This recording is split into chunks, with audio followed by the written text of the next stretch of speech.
दो मित्र थे, स्कूल में पढ़ते थे। एक के आचरण बिगड़े, बहुत बुरा बन गया, शराब पीना, व्यभिचार करना, जुआ खेलना। धनी घर का बालक था और वो एक गरीब घर का बालक था, तो गंगा स्नान करना, नाम जप करना, संतों की सेवा करना, सत्शास्त्रों का स्वाध्याय करना, ऐसा विचार। अब वो धीरे धीरे दोनों का भाव अलग होने के कारण मित्रता हट गई। कुछ वर्षों बाद जब वो जवान होकर गंगा स्नान करके आ रहा था, तो उसके पैर में खजूर का कांटा लगा। अचानक उसने देखा मेरा मित्र सामने से आ रहा है, तो देखा बढ़िया कपड़ा पहने एकदम मस्ती से, और वो फटे पुराने कपड़े, गंगा नहा, तो उसको देखने में कांटा लग गया। खजूर का कांटा बहुत बड़ा होता है। अब मतलब अब वो बैठ गया, राम राम राम कृष्ण कृष्ण कृष्ण ऐसे बोले। वो नजदीक आया, बूट पहने हुए एकदम फेटे से। मैंने कहा था तुमसे बंद करे सब नाटक, कुछ नहीं, देख मैं मौज मस्ती से। अचानक वो आगे बढ़ा तो उसको एक पैसे की थैली मिल गई। उस समय स्वर्ण की असरफियां चल, उसने दिखाया, देख तेरे कांटा लगा खजूर का और मुझे पैसा मिला। कुछ नहीं इनमें, कुछ नहीं, सब ड्रामा है। उसको लगा वास्तविक सब ड्रामा है। जीवन से मैं चल रहा हूं, धर्म से चल रहा हूं, तो खाने की व्यवस्था ठीक से नहीं, और देखो इसको असरफियों का थैला मिल गया। वो असंतुष्ट ही था। जब कोई धर्मात्मा दुखी होता है या संशय में होता है, तो भगवान किसी न किसी रूप में आकर के संभाल लेते हैं, क्योंकि उन्हीं का नाम धर्म है, वही सतमार्ग है। तो एक ब्राह्मण के वेश में, संत वेश में ऐसे आए, कहा क्या हुआ बेटा, कांटा लग गया? लाओ मैं निकाल देता हूं। कांटा निकाला, स्पर्श करते ही पीड़ा गई। तो उन्होंने कहा कि तुम्हारे मन में कुछ संशय है क्या धर्म के प्रति? बोले हाँ, मेरा मित्र मैं जानता हूं शराब पीता, व्यभिचार करता, चोरी करता, हिंसा करता, बड़ा पापी है, उसको असरफी मिली, और मैं नाम जप करता हूं, भगवान का आश्रय लिए हूं, गंगा स्नान कर, मुझे खजूर का कांटा लगा इतना बड़ा, और घर की परिस्थिति ठीक नहीं, क्या यही भगवान के भजन का फल है क्या? तो उनका बेटा तुम देख नहीं पा रहे हो, मैं तुम्हें बता रहा हूं, पूर्व जन्म में तुमने बहुत पाप किए, ऐसे ही जैसे तुम्हारा मित्र कर रहा है।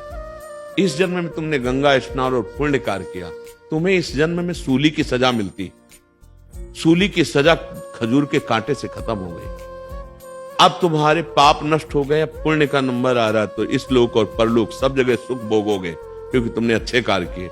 और ये पूर्व जन्म में पुण्य किया था, इस जन्म में पाप किया, इसको राजा बनना था, तो ये भोग प्राप्त करके एक थैली असरफी, और जिस दिन ये सब खर्चा हो गई असरफी, उस दिन उसके पुण्य नष्ट हो जाएंगे। अब ये वर्तमान का पाप और पूर्व का पाप मिलकर इसको नष्ट कर देगा। तुम धर्म के प्रति संशय मत करो। उसी समय उसको उल्लास हुआ, अरे शूली की सजा खजूर के कांटे से निकल गई, और अब मेरा मंगल होने वाला है। वो धर्म में चल पड़ा। अगर सत्संग ना मिले तो सबको ऐसा भ्रम हो जाता है कि अच्छे कर्म करने वाले को दुख मिलता है क्या। जैसे साधु महात्माओं को देखो कि अपने जीवन को भगवान में लगाए, बड़े कष्टमय जीवन व्यतीत होते हैं, और ऐसे शराब पीते, दुनिया का मांस खाते, दुनिया का नौटंकी नाटक करते हैं, और कहीं उनको जुकाम भी नहीं है, वो ऐसे चौड़ी छाती करके। ये प्रगट का वर्तमान की खेती है। पूर्व की खेती में हमने कुछ बोया था, उसको इस समय काट रहे हैं। तो ये जो फसल है वो जो आएगी बहुत अच्छी है। वो पूर्व में थोड़ा पुण्य किया था, उसको काट रहा है। ये जो फसल बोई है नई, इसकी जब राशि आएगी तो उसके पुरिका भी जो है ना नरक भोगेंगे। और ये समझ पाना थोड़ा कठिन होता है। पूर्व की फसल बोई हुई, अब हमारा अंतिम समय, अंतिम जन्म है। फटाफट फटाफट हिसाब किताब बराबर, रजिस्टर खाली, भगवत चरणारविंद में समर्पित। तो बड़े बड़े संतों को देखा जाता है, कैंसर हो गया, ये हो गया, वो हो गया, कष्ट भोग रहे, और पापियों को देखा है चट्टपट चले गए, कोई मतलब ही नहीं, कोई कष्ट ही नहीं उनको हुआ। तो इससे कोई तात्पर्य नहीं है, उनका बहुत बड़ा चक्र चल रहा है, उसमें पिसना है उनको, और अब ये चक्र से मुक्त हो रहे हैं, अब हिसाब बराबर, तब भगवान का साक्षात्कार, भगवत प्राप्ति होती है। समझ पा रहे आप? थोड़ा गूढ़ विषय है। वर्तमान के दृश्य को देखकर किसी के भविष्य का अनुमान नहीं लगाया जा सकता, क्योंकि वर्तमान में वो कष्ट पा रहा है, लेकिन अंदर से वो सदाचरण कर रहा है, तो उसका भविष्य कितना निर्मल होगा, कितना उच्च कोटि का होगा। वर्तमान में पाप कर रहा है, बड़ा शुभ दिखाई दे रहा है, बड़ा सुखी दिखाई दे रहा है, तो अनुमान लगाना कठिन हो जाएगा कि ये तो पापाचरण कर रहा है। तो फिर वर्तमान की क्रियाओं का फल क्या होता है, लग जाएगा ना संशय कि वो माला चला रहा है और ये गंदा आचरण कर रहा है, ये सुखी दिखाई दे रहा है और वो दुखी दिखाई दे रहा है। तो वर्तमान की क्रिया का परिणाम जो भविष्य में होने वाला है, उसका अनुमान नहीं लगाया जा सकता।